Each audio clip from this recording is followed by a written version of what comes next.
সংস্কার সবচেয়ে আগে বাংলাদেশ জাতীয়তাবাদী দল জিয়া পরিবার সবচেয়ে আগে বাংলাদেশের মাটিতে সংস্কার শুরু করেছিল 19 দফা দিয়া। তারপরে দেশনেত্রী বেগম খালেদা জিয়া ভিশন 2030 দিয়ে সংস্কার আদায় নিয়ে গেছে।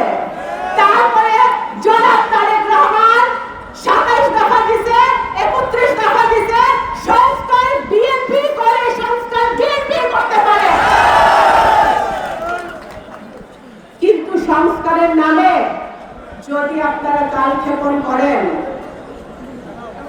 আপনারা যদি বিভিন্ন ধরনের কথা বলেন যে আপনারা লোকাল ইলেকশন আগে দিবেন, এইটা করবেন, ওইটা করবেন, সংবিধান সংশোধন করবেন, এগুলা করার জন্য মানুষ আপনাদের ক্ষমতায় বসায় নাই।